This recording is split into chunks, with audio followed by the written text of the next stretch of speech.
ये जो प्यारी दोस्ती है ये इतनी साल टिकी कैसे? हंस के भी साथ थे, रो के भी साथ साथ थे, थे, लड़के भी साथ थे, लड़े भी साथ थे। मुझे नहीं लगा कि बॉलीवुड ने कोई हेल्प करा है पर आपको बड़ा करने के लिए। ये बच्चों ने खुद अपना सीन बनाया भाई। तेरे साथ हूं। बॉलीवुड एक इंडस्ट्री है, कोई प्लेटफॉर्म नहीं है। या सबसे पहली चीज आप जहन से निकाल लो कि बॉलीवुड एक प्लेटफॉर्म है। प्लेटफॉर्म नहीं है।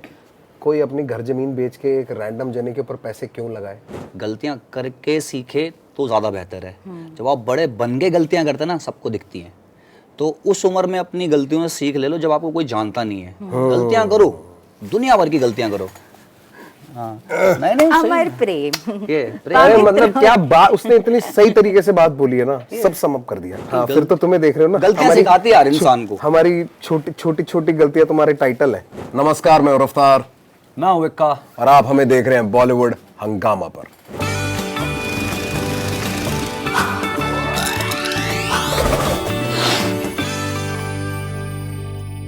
इतनी बातें आज मैंने सुनी है आप दोनों की, इस प्यार मोहब्बत की, इस 2008 की दोस्ती की, मतलब 2007 की दोस्ती की। मुझे ऐसा लग रहा है कि अंदाज अपना अपना के अमर प्रेम, पवित्र और भावपूर्ण, भक्तिपूर्ण रस के दोनों एकदम खिताब है हमारे साथ। How are you guys doing? एक सेकंड, रफ्तार, बहुत अच्छा। It's so good to see you guys यार। बट ये जो प्यारी दोस्ती है ये इतनी साल टिकी कैसे? क्योंकि प्यारी है इसलिए।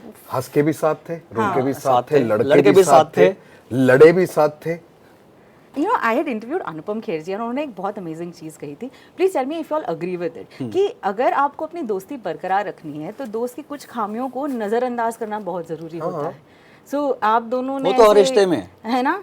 हाँ, आप अगर अपने घर पे और भी दोनों की अगर खामी ही सेम हो तो नजरअंदाज ही नहीं करना पड़ता। सही बात। खामी सेम है। करना पड़ता है। ऐसी कौन सी खामियां आप दोनों की सेम सेम है भाई? सारी खामियां, वीडियो गेम खेलने वाली, वीडियो गेम खेलने वाली। अब आते हैं मुद्दे पर। हसल 4 आ रहा है। ये दोस्ती जो है वो जज के रूप में नजर आने वाली है। What are the expectations from the contestants? Ikka पहले बताएं। हमसे बेहतर हो, हमसे वो बेहतर चीजें करे जो हमारे दिमाग में नहीं आई, ताकि हमें ऐसा लगे कि तू अगली पीढ़ी है। कि ऐसा कुछ लेके आए कि देख के लगे कि यार ये भी हो सकता है, पॉसिबल है। वाह, मतलब ऐसे काम आप नोटिस करें। लेकिन आजकल का जो नया म्यूजिक आ रहा है, नए उभरते आर्टिस्ट जो आ रहे हैं, are you all seeing this new flavour? There is a new shift in the air. Are you all seeing it?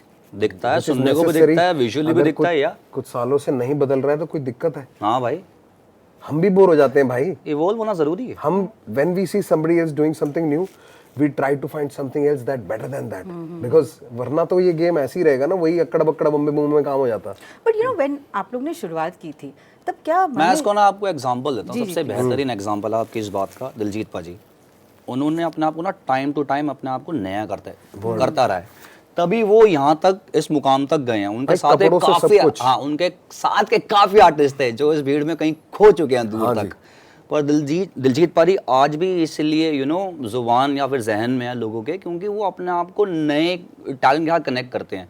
नए, जैसे कि कोई भी नया बच्चा, हाँ, कोई नया बच्चा भी होगा, ये नहीं है कि मैं दिलजीत दोसांझ हूँ, नहीं यार मैं तो उसी के साथ काम करूंगा जिसका इतना बड़ा नाम है। नहीं, अगर वो एक कमरे में, छोटे से कमरे में कोई नया बालक अच्छा काम कर रहा है तो दिलजीत पाजी खुद चले जाएंगे उसके पास। यहाँ ये चीजें आपको बड़ा करती हैं, ये चीजें आपको फ्रेश रखती हैं, नया रखती हैं।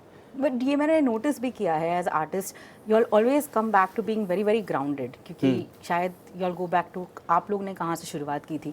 यही मेरा सवाल था आप दोनों से कि दैट जब आप लोग शुरुआत कर रहे थे रैप कल्चर, बस अभी like thanks to you guys the faces it started becoming so famous and now thanks to shows like this, खुद कंफ्यूजन था कि क्या कर रहे हैं यार, ये समझ में आ रहा है लोगों को? ना, हमें तो गलतफहमी थी कि हमें यकीन था कि हम जो कर रहे हैं बहुत बढ़िया है, हम तो बन जाएंगे रैपर। आई थिंक बहुत ऐसा ही हो गया ना हमारे साथ। हमने कभी सोचा नहीं है, हमने सोचा ही नहीं कि है, नहीं एक्चुअली मैं ये नहीं सोचा कि कोई नहीं सुनता है। हमें तो ऐसा यकीन था कि जैसे हम रैप सुनते हैं वैसे सुनने वाले बहुत होंगे, बस हमें वो ढूंढने हैं और वो तो मिल जाएंगे जब उनको सुनने वाली चीज मिल जाएगी। हमारा इतना ही इक्वेशन था, we did it because we loved it. पहला इंडियन रैपर कौन था जिससे सुना आपने? आगे आगे लड़की पीछे हूँ मैं से अन्ना, दुनिया बोले बाबा हो गया है दीवाना। उसके बाद देवांग पटेल ताल पे बाल उगा। वाह वाह वाह वाह, क्या कह दिया। वो उनका था ना गोविंदा सर के साथ, कौन सा गाना था वो? Rap, rap. मेरी मर्जी। Oh my god. फिर तो स्टाइल यहाँ भाई, तो यहाँ सुने, फिर स्टाइल भूमिका भाई भाई के बाद हार्डकोर, मतलब ये सब रेंज से आए बहुत थे। ब्लाजे from Tamil Nadu, water bottles, B rabbit, मतलब यार ब्लासे का नाम लिया तूने, वही तो कह रहा हूँ, कैसे भूल सकते हो ये लोगों ने सब। उसे बंटे बबली में सुना होगा। हाँ, बस उसका वो सुना बैंड पुलिस। हाँ हाँ, बैंड पुलिस, वाह यार। दिल्ली समझ सल्टनेट। वो अंदर घुस जाते हैं, मतलब ये सिर्फ तो आपको क्या लगता है हमको क्यों बिठाया गया यहाँ पे? क्या दिल्ली रीजन क्या सल्टनेट, उसका? मैन, दिल्ली सल्टनेट कैसे भूल सकते हो तुम? मतलब मच्चास विद एटीट्यूड, ये जो वो थे वहाँ, देसी बीम था, हम कैसे भूल सकते हो? हम थे उसी टाइम पे, मतलब डी सोल्जर्स। लाइन से D soldiers. But as much as you know y'all created a niche with independent music, and आप लोग के इंडिपेंडेंट गाने जो है वो इतने ज़्यादा फेमस हो रहे हैं, क्या आपको लगता है कि बॉलीवुड का भी बहुत इंपॉर्टेंट हाथ था? क्योंकि हर गाने में वो रैप डालना बीच में, वो अब वो जैसे हर फिल्म में एक आइटम सॉन्ग हो रहा था, वो अब ये हो गया था कि रैप चाहिए। So how much has film music influence this entire rap culture? आप ही दो जवाब भाई इस बात का। मेरे पास बहुत अलग है और वो बहुत अलग चला जाएगा। बिल्कुल दे, बोलिए ना प्लीज। दे नहीं, मुझे नहीं लगा कि बॉलीवुड ने कोई हेल्प करा है पर आपको बड़ा करने के लिए। ये बच्चों ने खुद अपना सीन बनाया भाई। तेरे साथ हूँ, हाँ सेम है। ये मेरे को तो वो लगता है कि वो तो एज अ फिलर की तरह देखते हैं बॉलीवुड उसको, सिर्फ हमेशा एज अ फिलर देखता है। उनको कभी लगता भी नहीं कि आर्टिस्ट हैं, आप जस्ट अ पार्ट, और वो बस तुमको ऐड करना है। बॉलीवुड एक इंडस्ट्री है, कोई प्लेटफॉर्म नहीं है। या सबसे पहली चीज आप जहन से निकाल लो कि बॉलीवुड एक प्लेटफॉर्म प्लेटफॉर्म है। प्लेटफॉर्म नहीं है। कोई अपनी घर जमीन बेच के एक रैंडम जने के ऊपर पैसे क्यों लगाए? सही बात। वो उसी पे लगाएगा ना जिससे नुकसान हो, तो उसे दर्द कम हो। सही बात। बिजनेस कर रहा है वो। एक प्लेटफॉर्म है तो रंगमंच पे जाओ, थिएटर्स पे क्यों नहीं जाते लोग? क्यों नहीं अटेंड करते अरीनास, थिएटर्स, हास्य कवि सम्मेलन, स्पोकन वर्ड पोएट्री, ये सब क्यों अटेंड क्यों नहीं करते? क्योंकि तुम्हें भी तमाशा देखना है। बॉलीवुड एक ऐसी इंडस्ट्री है जो उस टाइम पे जो सबसे ज़्यादा ट्रेंडिंग चीज़ होगी, सबसे ज़्यादा इसकी डिमांड होगी, उसको इकट्ठा करके एक स्क्रीन के आगे रख देगी ताकि उनकी इंडस्ट्री चलती रहे। तो ना उनको हम ब्लेम करते हैं, ना उनको ये बोलते हैं उन्होंने हमारी जगह बनाई। हमारी जगह बनते वक्त उन्होंने देख ली और उसको अप्रिशिएट किया और उसको बाकी लोगों के आगे रख दिया, तो दोनों का काम मिला। हमने मिलकर एक दूसरे का इस्तेमाल कराया और हम करते रहेंगे। I love the answer, guys. I really love the answer. I'm so glad कि आप लोग ने अग्री नहीं किया। हम रैपर है भाई, हमारा काम है सच बोलना, बहुत और आपका काम है या तो मानना या नहीं मानना। सही बात है। बट क्या आपको ये भी लग रहा है कि आज के ज़माने में रैप बहुत ओवरली कमर्शलाइज हो रहा है? नहीं, कुछ नहीं। रैप तो स्टार्टिंग से ओवरली कमर्शलाइज था। आइस आइस बेबी नहीं होता था क्या? टूपाक को भी कैलिफोर्निया करना पड़ा ना। अच्छा, एमिनेम को सुपरमैन गाना पड़ा। हाँ, बट रफ्तार ये बताया कि that in today's day and as where promotions is everything, आप ऐसे कैसे मतलब गाना ड्रॉप ही कर देते हैं? ये क्या स्ट्रैटेजी है? ऐसे ही कर दूंगा फिर। नहीं मतलब व्हाट इज द स्ट्रैटेजी? कोई स्ट्रैटेजी नहीं है। जब मैं हिप हॉप और ये सब करता हूँ, ये मैं इसलिए करता हूँ ताकि मैं इनको याद दिला सकूँ कि बाकी चीज़ें मैं इसलिए कर रहा हूँ क्योंकि मेरे को उनसे भी प्यार है, पर मुझे ये करना आता है और मैं ये कभी भी कर सकता हूँ। This is to remind my people of that and also for myself. ये मैं अपने लिए करता हूँ, तो मेरे को उसके लिए आई डोंट फील लाइक कि मतलब फिर मेरे को ऐसा लगता है इसके बीच में एक वो मेरे को वो पूरी ऑनेस्टी चाहिए, तो इसलिए डू यू फील दैट और भी ऐसे प्लेटफॉर्म्स होने चाहिए लाइक हसल, ताकि कई सारे जो उभरते कलाकार हैं उनको एक प्लेटफॉर्म मिल सके? क्योंकि थैंकफुली नाउ आप एक अगर आर्टिस्ट हैं तो अपना म्यूज़िक आप यूट्यूब पर या फिर सोशल मीडिया पर डाल सकते हैं, लेकिन उसे एक सही प्लेटफॉर्म की भी ज़रूरत है। As people who have been in the industry for so many years, क्या कहना चाहेंगे आउट ऑफ योर एक्सपीरियंस? बिल्कुल है, और ऐसे मंच यार ज़रूरत है हिप हॉप, और हिप हॉप बड़ा तब होगा, लोग सीरियस तब लेंगे जब ऐसे बड़े मंच दिए जाएंगे बच्चों को। क्योंकि आप देख सकते हैं MC स्क्वायर, पैराडॉक्स हमारा किंग, सबसे बड़ा एग्जाम्पल, और एक्सी, कितने ही टैलेंट, कितना बड़ा वो मेरे ख्याल से इस मंच के बगैर भी करते, पर उनको थोड़ा टाइम लगता। ये मंच उनको वो जगह देता जो वो डिजर्व करते हैं। तो ऐसे जितना भी मंच और बनेंगे वो हिप हॉप की ग्रोथ के लिए बहुत ज़्यादा ज़रूरी है। ये आपकी गाड़ी का नाइट्रो बूस्ट है।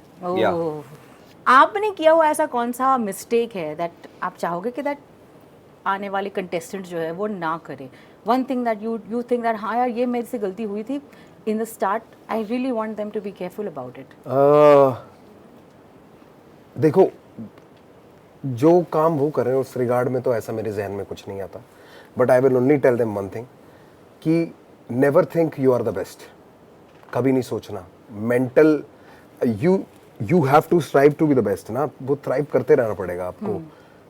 एंडिंग नहीं है बेस्ट की, क्योंकि जैसे ही आपको लगता है कि यार मेरे से बढ़िया कोई नहीं, अचानक से कोई और इवॉल्व कर जाता है। You have to always evolve, it is never enough. अगर मेरा द रफ्तार यू हर्ड इन 2014, 15, 13 उस जमाने के हिसाब से अगर आज मैं कर रहा होता हार्ड ड्राइव जैसे आप सुन के बता रहे हो, जिसके लिए लोग डेट्स पूछ रहे हैं, मेरे कमर्शियल गानों के डेट तो नहीं पूछ रहे। और ये वो गाने भी हैं जो मैंने बिना प्रमोशन के लिए किए, क्योंकि इसमें मेरा हार्ट है, ये मैं दिल से करता हूँ। पर आप 12 के गाने सुनो, 13 के सुनो और इस वाला रफ्तार सुनो, वही एवोल्यूशन है, वो भूख है। क्योंकि कोई और मुझसे बेहतर हो रहा था तो मैंने कहा नहीं यार, मेरे को भी और बेटर होना है। और यही हिप हॉप है, एवरीथिंग शुड इवॉल्व, और वो इवॉल्व होता रहेगा तो ऐसे ही फैलता रहेगा। अगर आज हम अड़े होते उसमें अक्कड़ बक्कड़ बम्बे बूमे जैसे मैं कहता हूँ, तो नहीं होता ये। इका, do you have an answer? मैं एक बार फिर से क्वेश्चन सुनना चाहूँगा। सवाल फिर से सुनना चाहेंगे आप? आपने कोई ऐसी गलती जो की हो, आप चाहते हो कि आने वाले कंटेस्टेंट्स या फिर उभरते जो आर्टिस्ट है उनसे ना हो, may be like an advice है? यार मैं आपको दिल से एक चीज़ बताऊँ, हर किसी इंसान की ना गलतियाँ अलग होती हैं। मैं अपनी गलतियाँ जो मैंने करी हैं वो सामने वाले की क्या गलतियाँ, वो क्या सीखेगा मुझसे, तो मैं क्या बोलूँ। और बस यही बोलूँगा कि टाइम के साथ समझ आता है आपको, गलती हर इंसान करता है। और ख़ासकर जब आप बहुत यंग एज में होते हैं, 19-20, गलतियाँ करके सीखे तो ज़्यादा बेहतर है। जब आप बड़े बन के गलतियाँ करते हैं ना, सबको दिखती हैं, तो उस उम्र में अपनी गलतियों से सीख ले लो, जब आपको कोई जानता नहीं है। गलतियाँ करो, दुनिया भर की गलतियाँ करो। हाँ, नहीं अमर प्रेम, ये अरे मतलब क्या बात, उसने इतनी सही तरीके से बात बोली है ना, सब सम अप कर दिया। अभी गलती कर लो जब कोई नहीं जानता। कोई नहीं जानता, जब आप बड़े हो रहोगे ना, आपकी गलतियां ना, छोटी गलतियां भी सबको दिखेंगी। तो बस मैं ये कहूंगा कि हाँ, फिर तो तुम्हें देख रहे हो ना, गलतियां सिखाती है यार इंसान को। हमारी छोटी छोटी गलतियां तुम्हारे टाइटल है। यार गलती नहीं करेंगे तो भगवान नहीं बन जाएंगे यार हम। What are you saying? हम तो सिंपल टाइटल्स रखने वाले लोग हैं, बिल्कुल कुछ नहीं लिखने वाले कि आपको दिल्ली ज्यादा पसंद आएगा या कुछ। यार मेरे को तो पूरा हिंदुस्तान पसंद है यार, मुझे दुनिया पसंद है। इक्का ने कहा दिल्ली बेहतर। दिल्ली बेहतर है यार। फिर अगला सवाल मेरे को करेंगे, अपना घर डिस्को अच्छा कर रहे हैं लगता है एक दूसरे भाई। को। मैं तो बोलूंगा मेरा घर अच्छा है। बहुत मजा आया सच्ची में, thank you so much, Thank you, बहुत शुक्रिया बहुत आपका। मजेदार। I am not going to trouble you all with कोई रैप बना दो अभी के। नहीं यार, लेकिन thank you कुछ so much इस चीज के सुनाएंगे लिए। क्या, कुछ सुनाओगे क्या, मतलब दिल से कुछ तो भी? आंखों में साथ हसल ही में। हसल है, अपनी तो मेहनत की नस्ल फसल है, है। हम्बल है तभी तो अव्वल है, तभी तो सोने की फसल है, ऊपर से ऊपर का लेवल है, गानों में बातें भी असल है, लोगों की बालियां मेडल है, हसल है हसल है हसल है। Love it.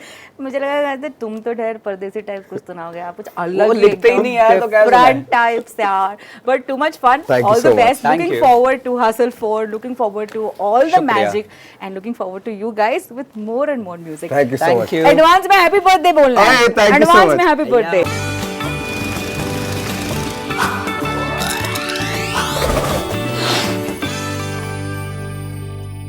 नमस्कार, मैं रफ्तार मैं हूँ विक्का। और आप हमें देख रहे हैं बॉलीवुड हंगामा पर।